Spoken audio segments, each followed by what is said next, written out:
दोस्तों, भारत में एक तरफ तो ऐसे लोग हैं जो आज अगर घड़ी भी पहनेंगे तो एप्पल की होगी, और दूसरी तरफ इस तरह के लोग हैं जो रोज काम करने पर मजबूर हैं, क्योंकि अगर वो काम नहीं करेंगे तो शायद इन्हें खाने को ही ना मिले।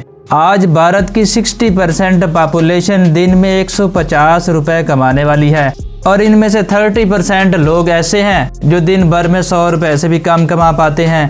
अगर सचमुच तरक्की करनी है तो इस तरफ ध्यान देना सबसे ज्यादा जरूरी है। लेकिन कैसे गरीबी मिटाई जा सकती है, क्या इसका कोई तरीकाकार है?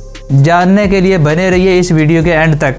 वीडियो को शुरू करने से पहले चैनल को सब्सक्राइब करना और बेल आइकन को प्रेस करना मत भूलिएगा। एक चौंका देने वाली बात जो हमारे सामने आती है वो ये है कि भारत में आज भी 20% लोगों के पास अपना खुद का बैंक अकाउंट नहीं है।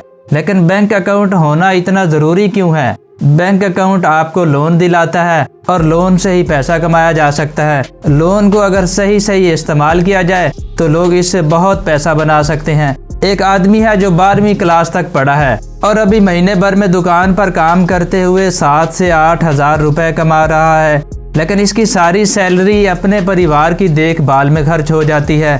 अब अगर ऐसे इंसान को हर महीने 2 से 3 हजार रुपए एक्स्ट्रा मिल जाएं, तो अगले 6 महीने में ये आदमी इंग्लिश का एक बेसिक कोर्स करने के बाद एक कॉल सेंटर में जॉब पा सकता है, जहां इसकी सैलरी 15 से 18 हजार रुपए तक होगी। लेकिन अभी इस कोर्स के लिए कुल 18 हजार रुपए की जरूरत है, जो जमा करना ऐसे लोगों के लिए एक मुसीबत है। यहाँ पर अगर बैंकिंग सिस्टम के जरिए ये पर्सन मदद हासिल करना चाहे तो सिर्फ इसे 18 हजार रुपए चाहिए, जो बैंक के लिए बड़ी रकम नहीं है। ऐसे लोन्स को माइक्रो फाइनेंसिंग कहा जाता है। लेकिन शायद इस इंसान के पास बैंक अकाउंट ही ना हो। बैंक अकाउंट होगा तो शायद लोन लेने के लिए एड्रेस प्रूफ या आइडेंटिटी का कोई पुख्ता प्रूफ नहीं होगा। इसके बाद अगर बैंक अकाउंट है तो इस अकाउंट में कभी इतने पैसों का लेन देन हुआ ही नहीं होगा कि कोई ट्रांजैक्शन या क्रेडिट हिस्ट्री बन पाए। और साथ ही बैंक के लिए ये लोन देना इतना प्रॉफिटेबल नहीं है, क्योंकि 18 हजार रुपए से आकर बैंक कितना ही मुनाफा कमाएगा, और इन्हीं सब वजह से आम आदमी को ये लोन नहीं मिलेगा।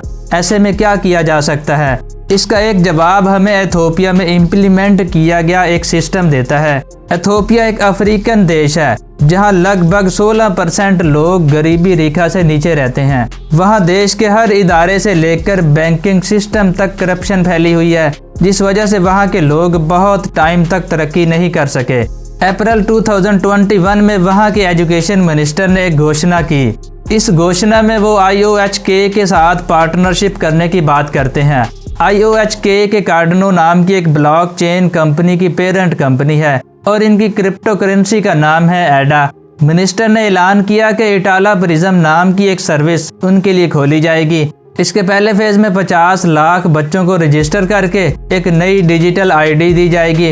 इस डिजिटल ID से इस बच्चे की एकेडमिक पाथ को ट्रेस किया जाएगा और साथ ही ये एक ID प्रूफ की तरह फंक्शन करेगा। सरकार का विचार ये है कि लोगों को इस कदर जोड़ दिया जाए कि इसे बाद में सिटीजनशिप वेरिफिकेशन और बैंक में वेरिफिकेशन ID के रूप में भी इस्तेमाल किया जा सके।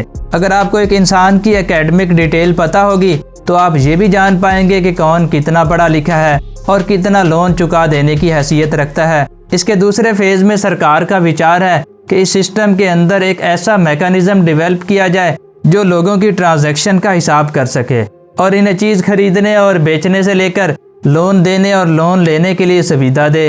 अगर आप इसमें अपने पड़ोसी या दोस्त से भी उधार ले लेते हैं और इसे कम समय में चुका देते हैं, आपकी ID पर वो दिखेगा, जिससे बैंक का भरोसा आप पर बढ़ेगा, क्योंकि अब आपके पास एक ट्रांजैक्शनल और क्रेडिट हिस्ट्री भी होगी। इसके साथ साथ ये एक नॉन हैकेबल और नॉन करप्टेबल सिस्टम होगा। सवाल ये है कि भारत इससे क्या सीख सकता है? अगर एथियोपिया जैसा गरीब देश इस तरह का एक्सपेरिमेंट कर सकता है तो भारत क्यों नहीं? भारत के पास ज्यादा इंटरनेट पेनिट्रेशन है और हर छोटे गांव में इंटरनेट एक्सेस है। इसके अलावा बिजली, पानी और बेसिक नीड्स में भी एथियोपिया से 5 साल आगे है। फाइनेंशियल इंस्टीट्यूशन के पास एथियोपिया से कई गुना ज्यादा पैसा है। इसके अलावा एक बड़े पॉलिसी चेंज की भी जरूरत है। हमें बैंकों को ये बात समझानी होगी कि आप माइक्रो फाइनेंस इसलिए ना करें कि आपको मुनाफा मिले, बल्कि इसलिए करें ताकि एक आदमी अपने पैरों पर खड़ा हो सके। और जैसे जैसे लोग मजबूत होंगे तो इनकम टैक्स भी देंगे, मार्केट में इनकी खपत भी बढ़ेगी, जिससे इकोनॉमी तेजी से ग्रो कर सकती है। किसी भी देश की इकोनॉमी मैन्युफैक्चरिंग पर चलती है।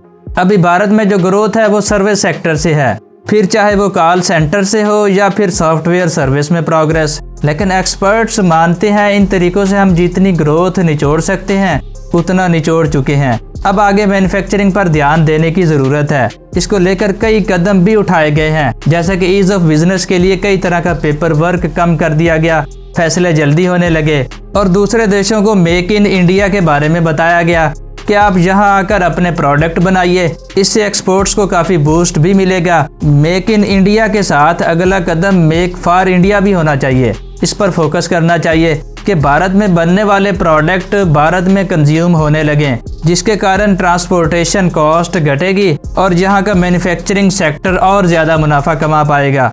उम्मीद करते हैं कि इस वीडियो से कुछ नया जानने को मिला होगा, तो इसको लाइक कर दें। अगर आप हमारे चैनल पर फर्स्ट टाइम विजिट कर रहे हैं तो इसको ज़रूर सब्सक्राइब कीजिएगा, साथ मौजूद बेल आइकन को भी हिट कर दें।